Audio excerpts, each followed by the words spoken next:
Assalamu alayka ya Rasulullah. Assalamu alayka ya habibi. Assalamualaikum warahmatullahi wabarakatuh. A'udzu billahi minasyaitonir rajim. Bismillahirrahmanirrahim. Alhamdulillahi rabbil alamin.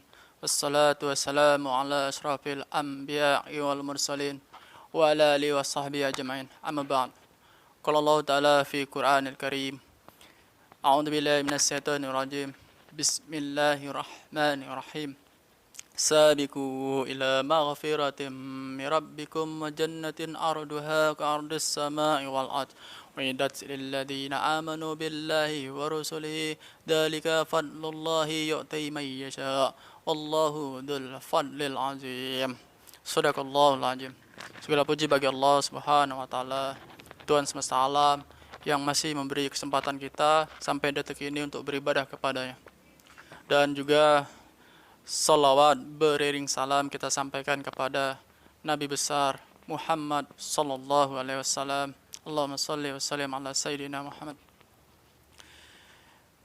Allah Subhanahu wa taala berfirman yang artinya, berlomba-lombalah kamu untuk mendapatkan ampunan dari Tuhanmu dan surga yang luasnya seluas langit dan bumi yang disediakan bagi orang-orang yang beriman kepada Allah dan Rasul-Rasulnya. Itulah karunia Allah yang diberikan kepada siapa yang Dia kehendaki, dan Allah mempunyai karunia yang besar.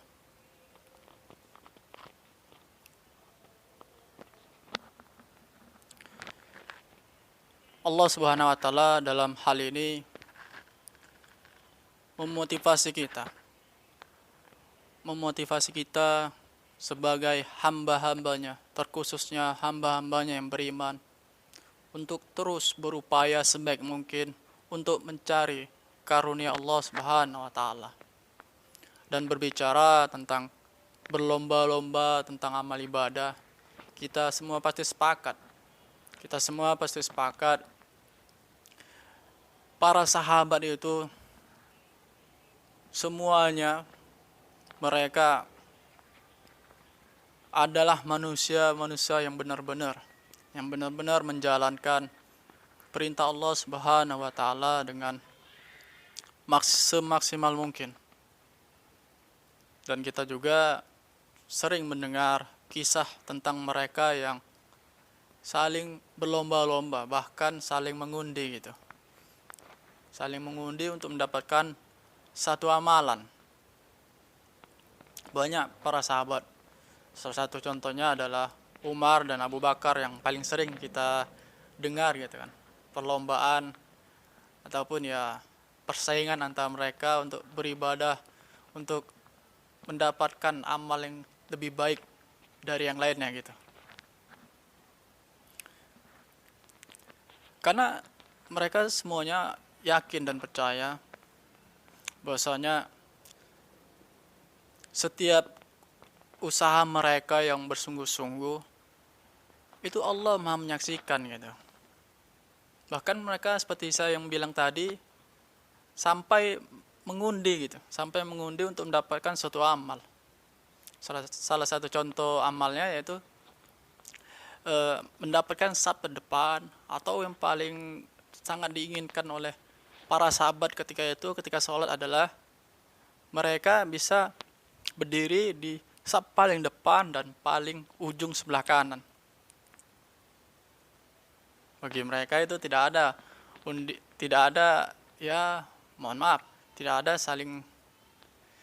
saling ya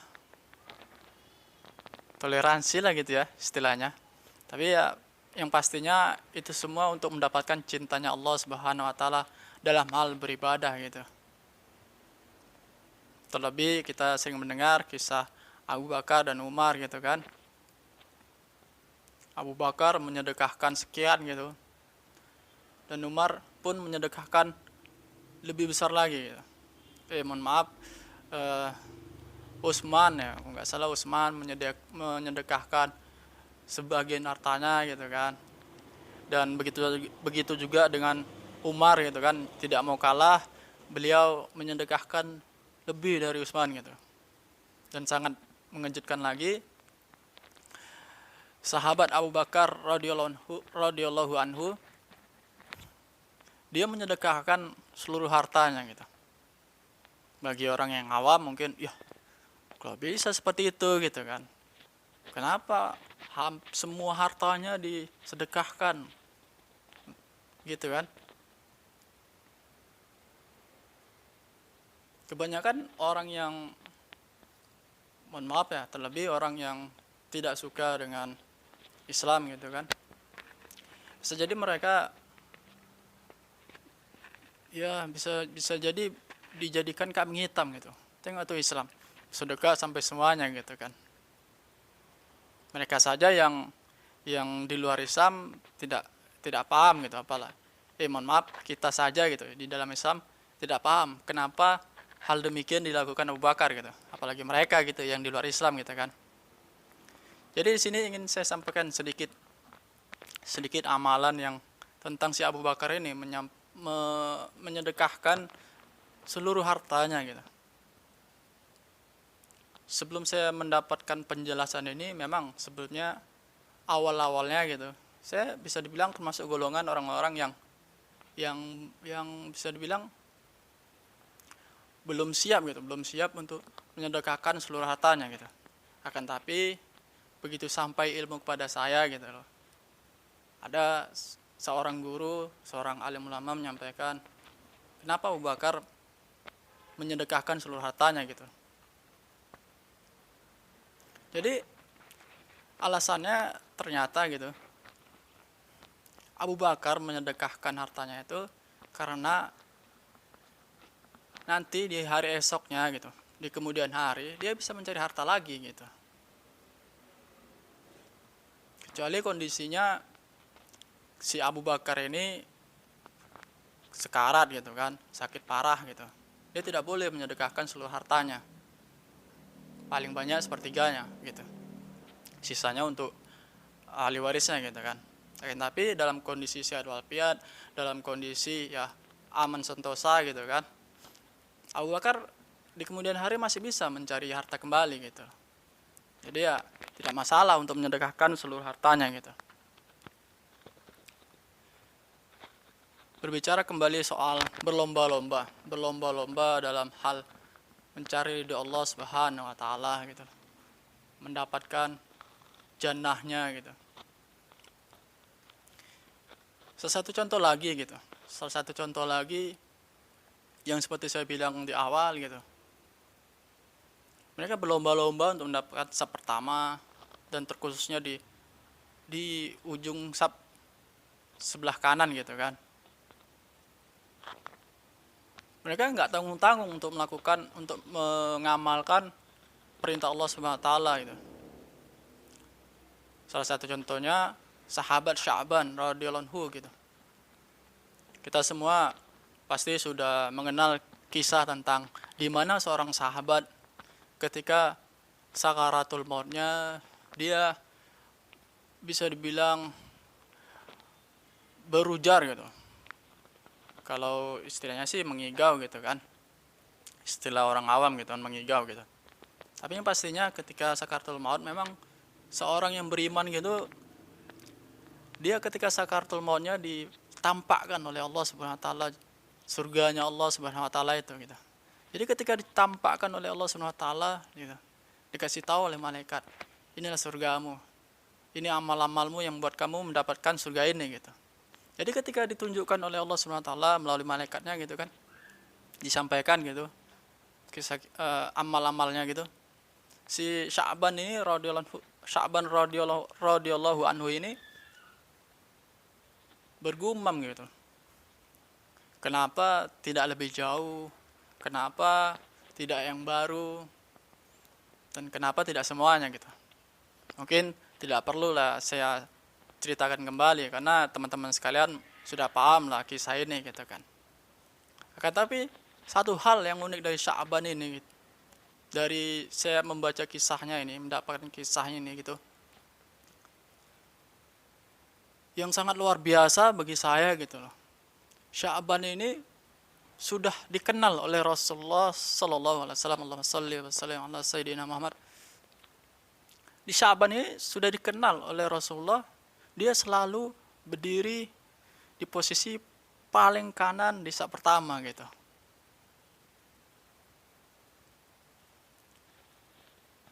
Menariknya apa sih dari Sya'ban ini gitu loh? Dari dia dikenal gitu loh. Yang membuat saya kagum, jarak rumah si Sya'ban ini dari masjidnya Rasulullah ini.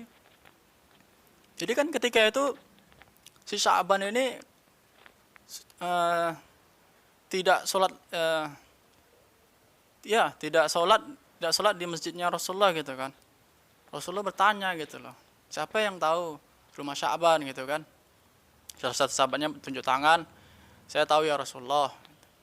Jadi ketika Rasulullah selesai menyelesaikan ibadah sholatnya bersama dengan sahabat-sahabatnya gitu kan, Rasulullah seketika itu pergi ke rumah si Sya'ban ini gitu loh. Setelahnya ingin mengetahui kenapa si Sya'ban ini ya kenapa tidak sholat lagi gitu kan. Dan hal yang sangat mengejutkan, memang kebiasaan Rasulullah itu ketika sholat subuh dia memanjangkan bacanya sampai hampir terbit matahari gitu. Karena yang saya ketahui juga dari guru-guru saya, dari alim ulama gitu kan, ada dua sholat yang seharusnya ataupun ya memang sebaiknya gitu kan, sebaiknya dipanjangkan bacaannya gitu, bacaan Al-Qur'annya setelah Al-Fatihah gitu kan. Itu pada sholat Jumat dan juga pada sholat subuh gitu. Pada sholat subuh saking panjangnya hampir mendekati matahari terbit, Rasulullah SAW mengamalkannya gitu. Jadi anggaplah Rasulullah SAW berangkat ketika matahari terbit gitu kan. Itu pada saat itu mereka berjalan kaki yang pastinya gitu kan. Dan bagi saya yang sangat mencengangkan gitu kan,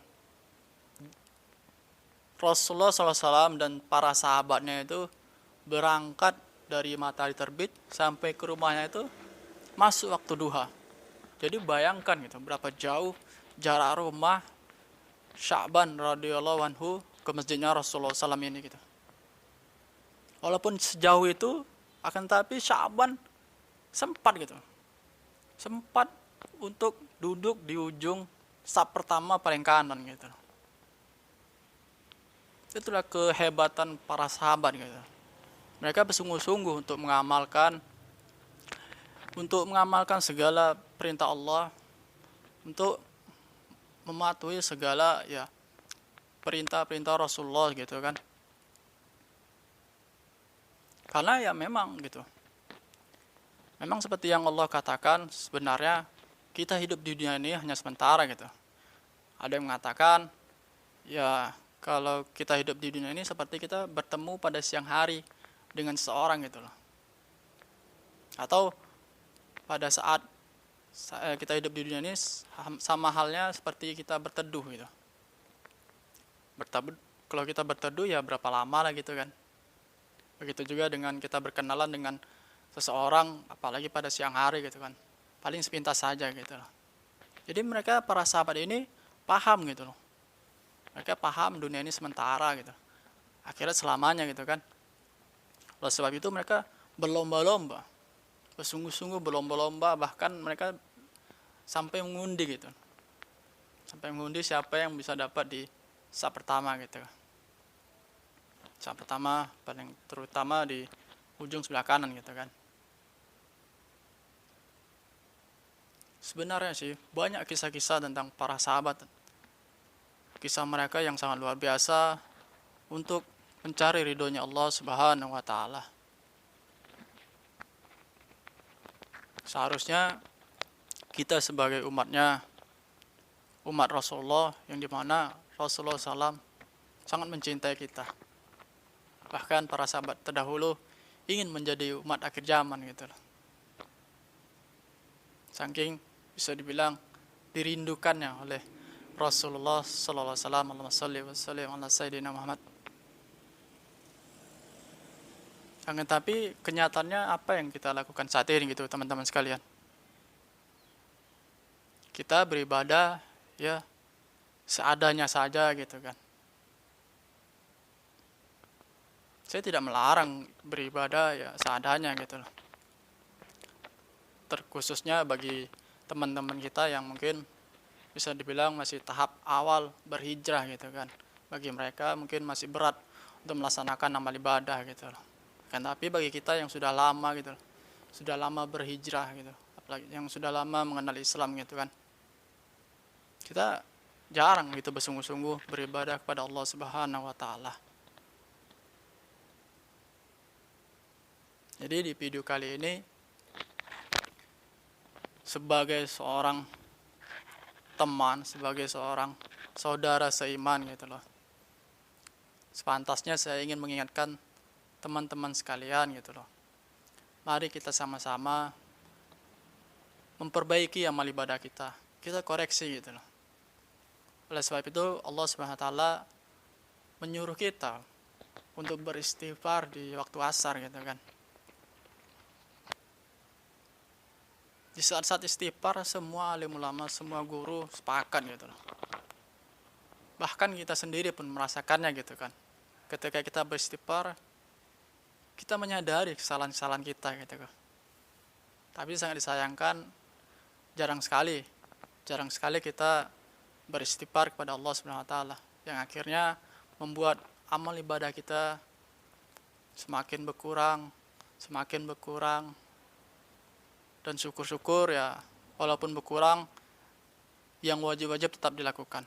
Karena itu bisa dibilang ya yang paling rendah ataupun tahap awal lah. Tahap awal dalam menjalankan ibadah Islam gitu loh.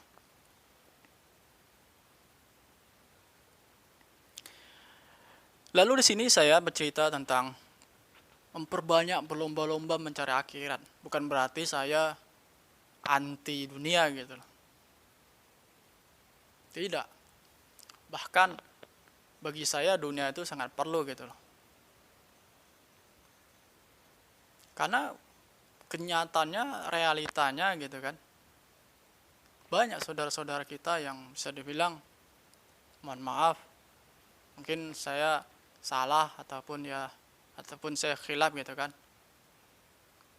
Tapi dari informasi yang saya dengar, banyak saudara-saudara kita yang di luar sana gitu, saudara seiman kita, hanya sekedar dikasih beras 5 kg, uang 50.000 gitu loh.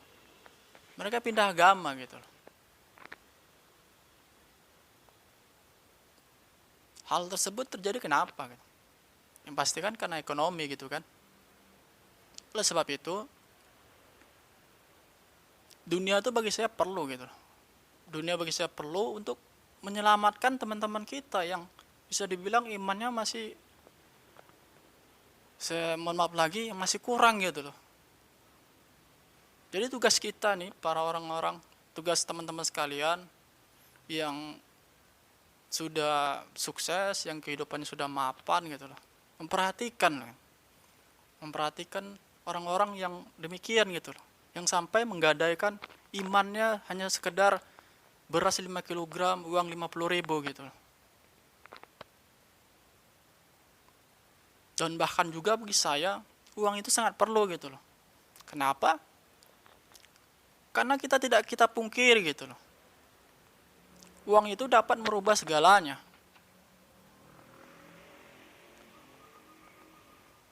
Bahkan terakhir yang saya dengar dari Kiai Idris Romli, pendekar Aswaja, saya termasuk orang yang bisa dibilang mengagumi beliau gitu loh.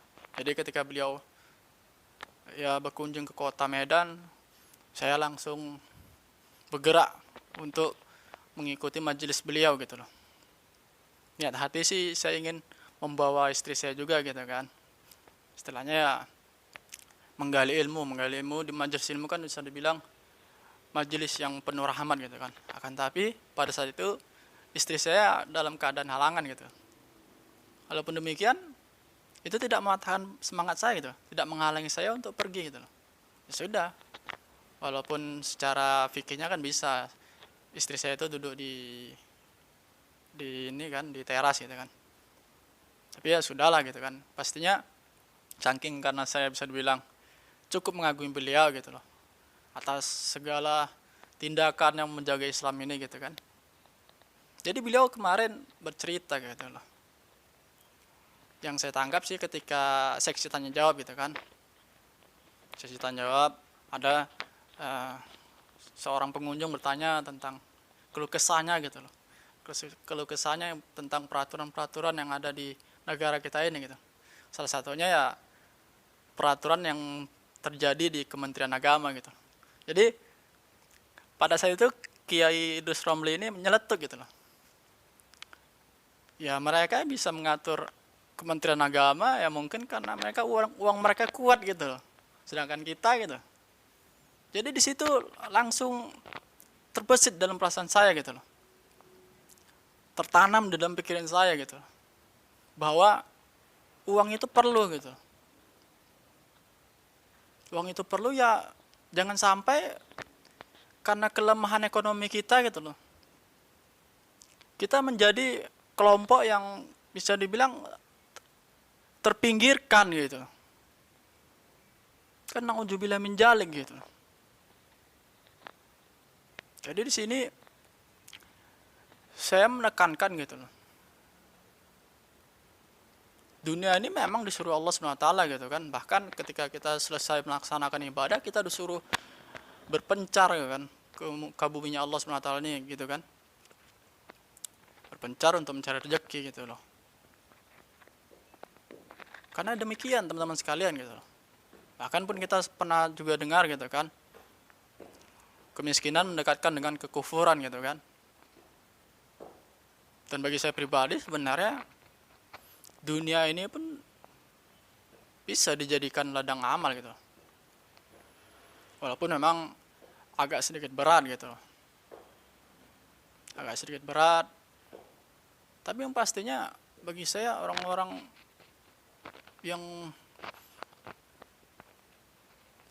yang memiliki harta ini gitu kan, para pengusaha, mereka sangat berperan besar gitu. Mereka sangat berperan besar dalam hal memajukan Islam gitu. Bahkan Rasulullah sallallahu alaihi wasallam ala sayyidina Muhammad itu dia seorang pemimpin negara gitu loh. Dia orang kaya. Tapi kita sering dengar gitu kan, dengan kisah-kisahnya beliau bisa dibilang taraf hidupnya itu sama dengan orang-orang miskin gitu. Jadi harta beliau itu disedekahkan semuanya gitu loh, untuk agama gitu loh. Oleh sebab itu bagi saya memang agama ini agama ini sangat penting dan harus dijaga dengan iman dan juga dengan harta gitu loh. Sekali lagi ya jangan sampai lah anak keturunan kita, penerus bangsa kita menjadi manusia-manusia terpinggirkan, bahkan menjadi manusia-manusia sesat gitu loh. Bahkan menjadi manusia yang merusak agamanya sendiri. Na'udzubillah min dzalik ya Allah. Jauhkanlah kami dari hal-hal demikian ya Allah.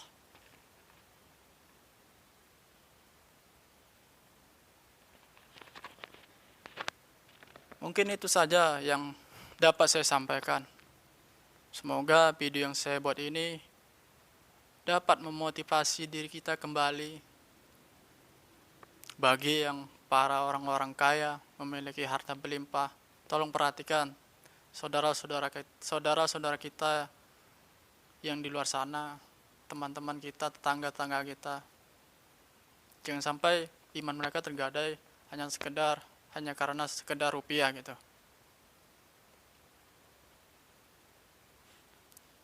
Dan juga pastinya bagi teman-teman saya yang bisa dibilang amalnya sudah baik gitu loh. Mari kita sama-sama berlomba untuk meningkatkan lagi amal ibadah kita gitu loh. Sehingga Allah Subhanahu wa taala semakin cinta kepada penduduk bumi ini gitu loh. Dan ketika Allah Subhanahu wa taala ridho kepada satu kaum, maka kaum tersebut akan menjadi kaum yang dikaruniai oleh Allah Subhanahu wa taala, yang karunianya yang sangat besar. Jadi sama-samalah kita saling menjaga amal ibadah kita dan juga menjaga amal ibadah teman-teman kita. Akhir kata, saya ucapkan subhanallah wa bihamdi, subhanakallahumma wa bihamdika, asyhadu an la ilaha illa anta, astaghfiruka wa atubu ilaik. Assalamualaikum warahmatullahi wabarakatuh. Assalamu alayka ya Rasul